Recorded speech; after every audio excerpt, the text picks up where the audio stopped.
Barry Goldsmith from Snakecatcher, Victoria, down here in the... Where are we, Barry? We're at the Briars on the Mornington Peninsula.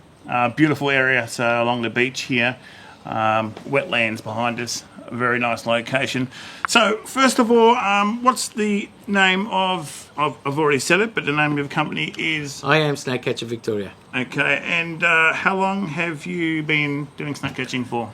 I'd say, about 4 decades. Wow, that's a long time. So that's a very long time. That's a lot of snake catching. And how many snakes, roughly, do you think you've relocated? I tried to work it out once, and I think it runs into the tens of thousands. Yeah, I mean, after 40 years. And this is a highly built-up area of snakes. Now it is, yeah. Yep. Yeah.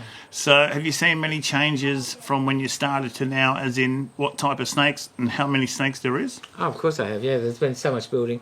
The more, people are encroaching on the snakes' property, so we're seeing lots of interactions with snakes. But if we were to go out there and look for a snake, we'd probably find less than we would have found 30 years ago, because there are, in fact, less snakes now and more interactions because there's more humans.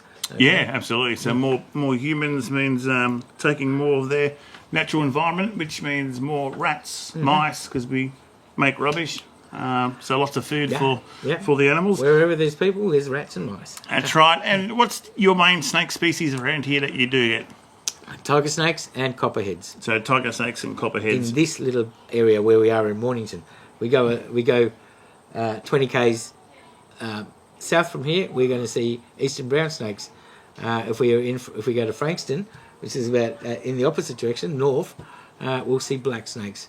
And plus, all the way through that area, we have small-eyed snakes and we have white-lipped snakes. Beautiful. I was going to mention that, the white-lipped snake. It's one of my favourite little species. Yeah, they are cool. Yeah, the white-lipped snake. And I believe if you are bitten, brown snake anti-venom is the one that they use for that. And they feed on... you don't need anti-venom for a white-lipped snake. Yeah, well, some will say yes, some will say no. They feed on skinks and little lizards. And skink eggs, the leathery skink eggs. Okay, The white-lipped snakes. And small-eyed snakes will also... I think one of their main meal is skink eggs. Now, small-eyed snake, I think there's been one fatality from that. White-lip, none, as far as I know. White-lip, none. A little whip snake, which is a totally different species. Yep. A friend of mine died from that a few years ago, but he had an allergic reaction. Small-eyed snake, potentially, I think the venom is the same as a tiger snake venom, but they have the tiniest little teeth the tiniest little venom glands, and they only grow to like 50 centimetres long. So very small species. Yeah. I've had interaction with one, and to me they were a very jumpy snake. It could have been just the one that I had, but it wouldn't calm down the one I was working with. But what are they like? Are they? I usually find them in groups, maybe between 5 and 15 or 20, and I pick them up by my hand like that. But I wouldn't suggest anybody go away. I wouldn't suggest anybody. So we've got a little friend here. It's a little birdie, and how are you going? What's your name? Noisy miner. Okay, so that's a miner. Is that a native miner? Or a noisy miner, yeah. Okay. These are the native miners. And then you've got the Indian miner, which is obviously an introduced species which does damage. Is that right? Yes, yes. Okay. All right, so we'll move right along. He's going to keep doing that. He thinks we're having a barbecue.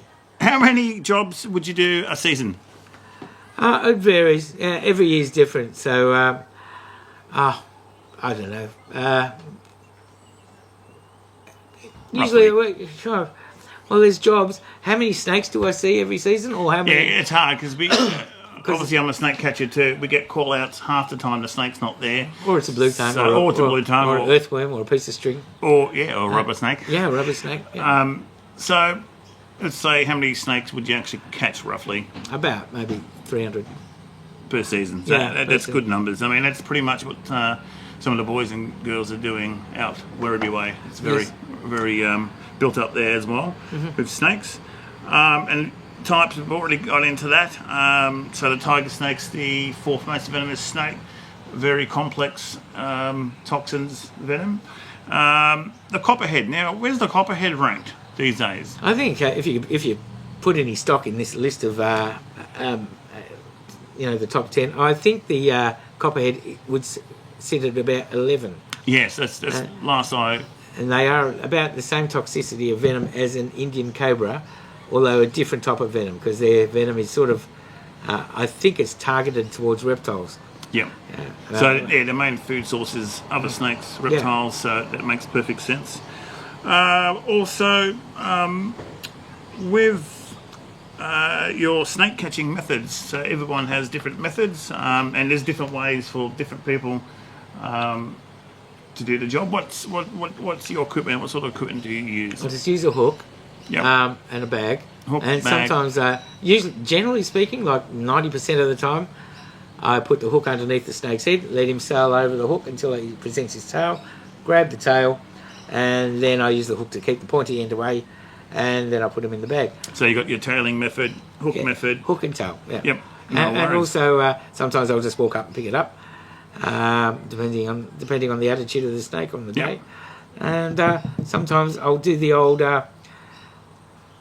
no skin to scale method that some people teach around the mines, which is just like ushering the snake into the bag. Yep. So make a big, dark, safe hole for it to go into. Whatever's practical. Whatever's practical with the situation. Yeah, every job's different. It could be very hot, very cold. A dog could have had it in its mouth for half an hour. So many different circumstances. And you've got more placid snakes, like red bellies and copperheads. But saying that, if that snake's been, attacked by an animal and you're walking up to it, it's a good chance it's going to bite.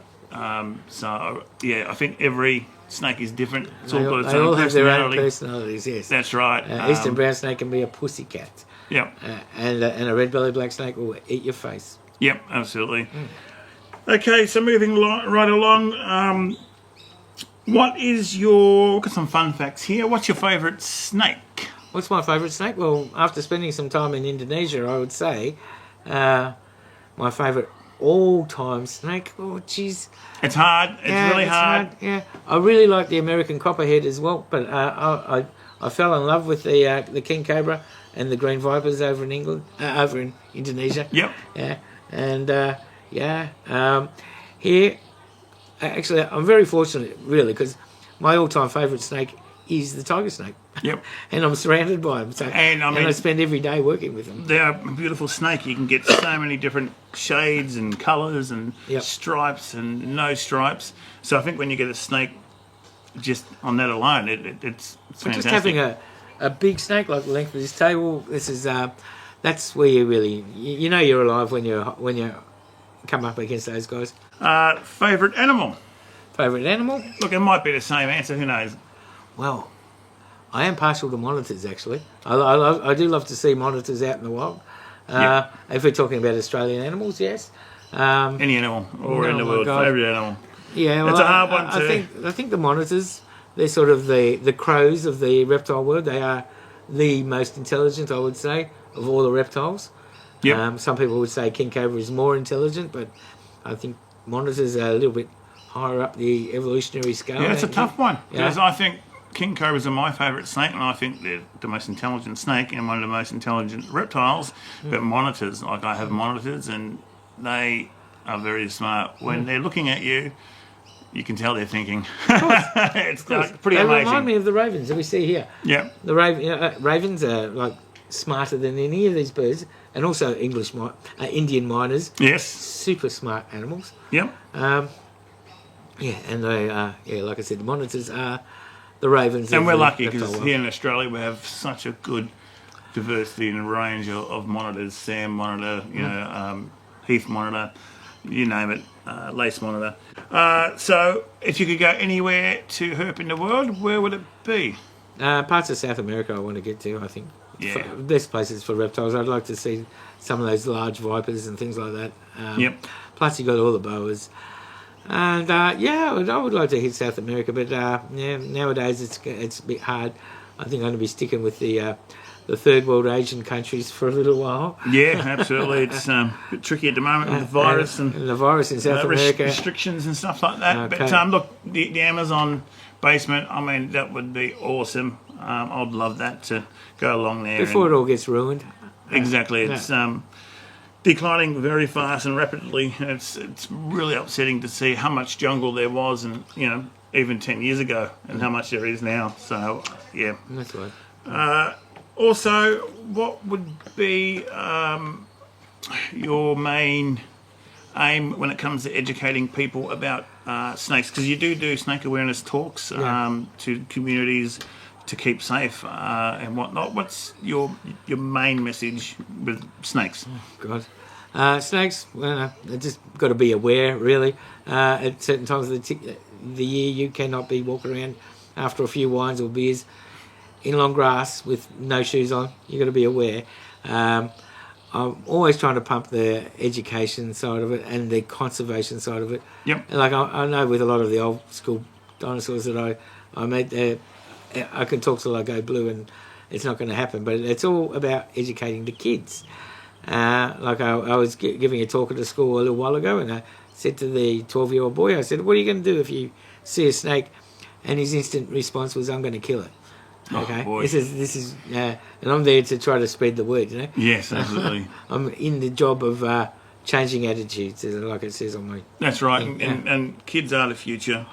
They're the ones that are going to grow up and take over the property in the middle of nowhere for their mum and dad, and they're the ones I think mainly we should work on everyone, but mainly I think the young ones, because they are very important. Yeah, boys, no, girls, like 17, 15, 17-year-old kids that are, they're still malleable, for want of a better word. Yes, absolutely, and we want to make it fun, like the whole wildlife reptile thing, and hopefully they can get one for a pet, and or just go to a zoo and enjoy animals. Now, where can people find you? We will have the links in the description, but a verbal little shout out where they can find you, phone number or whatever. Yeah. They can always call me on 0408 067 062, or you could find me on Facebook at Snakecatcher Victoria Australia, and I'm easy to find. YouTube as well. And YouTube, I've got a YouTube channel which is linked to my webpage, which is www.snakecatchervictoria.com.au,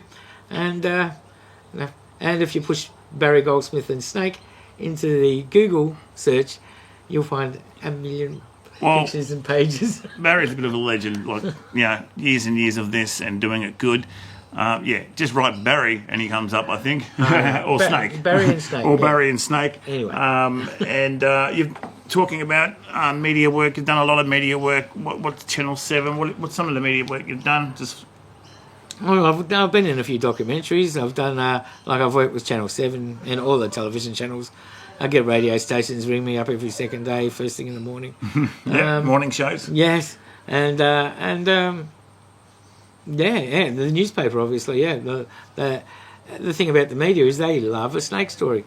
Yeah. And I don't understand why anybody would pay for advertising when the media just love it so much. That's right. That's right. So when snake season comes, us snake catchers or certain ones start getting the calls from the media, and it's good to educate, and it's good for advertising for us, and it's good for the community. So I think it's win-win. Sometimes they do change things up, change words up, but we say most venomous, they'll say maybe most deadliest, just to hype it all up. But all you can do is work with it. I mean, you can't fight against it too much, because they do. You learn after you've been dealing with the media for a while. You learn to make the story your own. You don't let them control the story. Like with Channel 7, I'm allowed to say that I wouldn't. I have to be very careful, because they will exploit the situation, and they'll make everybody. It's happened to me and lots of other snake catchers. You might say one thing, and it's totally something else. Take it totally out of context. But I think the community, the public, and other snake catchers all know that by now. It's just how the media works. So thanks very much, Barry. It's an honour. Cheers, mate. Cheers, mate. No worries. So what would be your favourite colour or pattern or both with tiger snake? Look, I can't say I've really got a favourite pattern. Like every day I go out and I catch tiger snakes. Yep. And, I'd like to keep them all, but I can't. There's some that come in, or some that I catch that are absolutely beautiful. It's like they've been spray painted with all these different colours. Well, even this one, and gold. It's like it's been airbrushed. It's just beautiful. It's just absolutely gorgeous. And that blue tinge for it with these stripes and that brown, it's just beautiful. And this is nothing compared to some of the ones we get around here. Yep. We get some really pretty ones that have, like, so they've got the most amazing patterns and colours. Oh, it's great. They can have spots on them. They can have...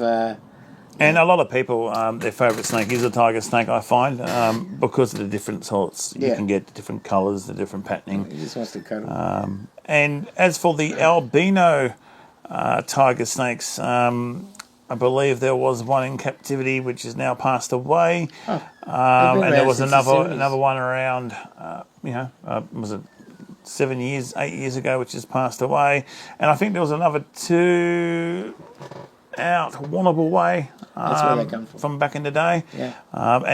So I believe that's where that's where they're from, and that's where they are. And there's a pocket there somewhere. And I've got a lot of mates that, and surely you would too, that go up there looking for them, but never. Tell you what, one of my favourite snakes. Oh, I don't know. Have you found it, or your mates ever found any? I'm not going to say. No comment. I do like the black tiger snakes too that we get from Kangaroo Island. Oh yeah, they are beautiful. Actually, they are probably one of my favourite snakes of all time. Yep. The black tiger. This is just beautiful. Aren't you? He is. He seems to enjoy a human interaction too. Well, he doesn't hate it by the look of it. All my tiger snakes have been like this. You get them young, and they just become like this. Like I've had tiger snakes. For me, are the gentlest of them all. Black snakes are unpredictable. Yeah. Plus, they've got that really painful bite. Yeah. Mulga snakes that just want to kill you all the time. Yeah, crazy. I had a coastal taipan that was like this. Oh wow, that's pretty cool. Yeah, it was really cool. My friend's got him. Or her. You're beautiful. What was her name? What a beautiful snake.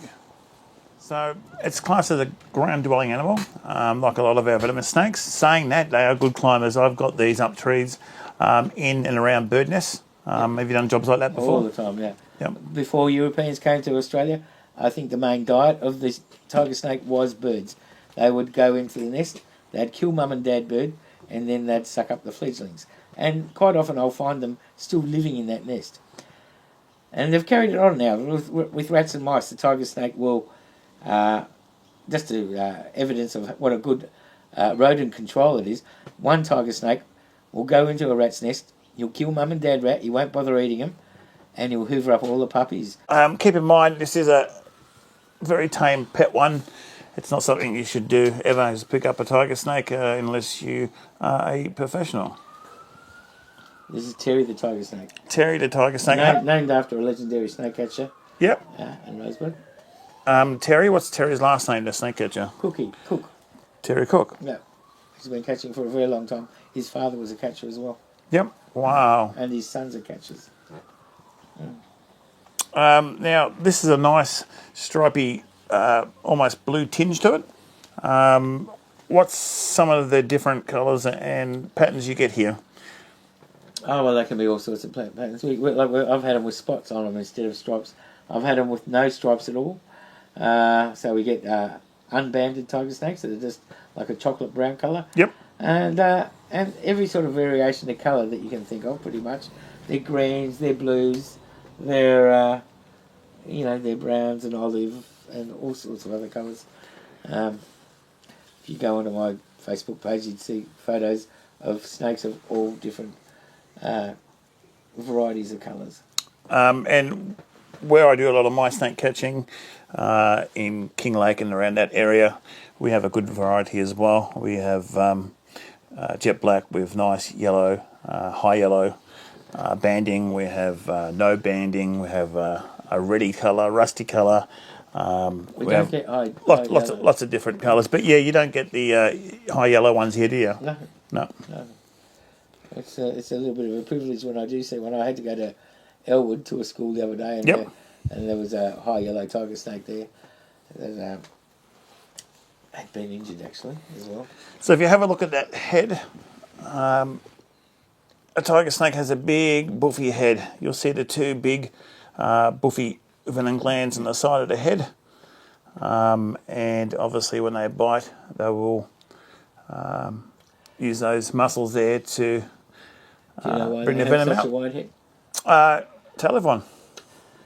Well, tiger snake has a different shaped head to the copperhead because the copperhead stays in the grass, and he will and the copperhead will eat lizards and other snakes and frogs, so it doesn't need to have a wide head. But these guys, as I was saying before, I think they evolved to take birds, and that's why they have that wide head. Big gob. Yeah, a big gob, and you know, as you would see in some pythons that have got an extremely wide, well-muscled head because it has to go through those feathers. Yeah, absolutely. And those wings. Yep. And also you'll find another snake like the eastern brown snake will have a small head for burrowing and getting into them holes and cracks and going through that grass. And they love the rats and mice, the old brown snakes, that's for sure. Yes. But look, all snakes eat snakes. Whatever's around, they'll feed on, because some places in Australia, like other places around the world, food can be very far and in between. So they have adapted to eat different sorts of things. But you do have your main things, like wherever you're going to get frogs, you're going to get tiger snakes most times, and you're going to get copperheads, red-bellied black snakes. Wherever you get rats and mice built up, you're going to get the brown snakes. Not totally, not 100%, but obviously gives you a rough idea of how it works. Would you agree with that? Yes. Yes. Well, when you think of it, what could be a more perfect meal for a snake than another snake? There's no pointy bits, there's no horns or claws or Absolutely. anything like that.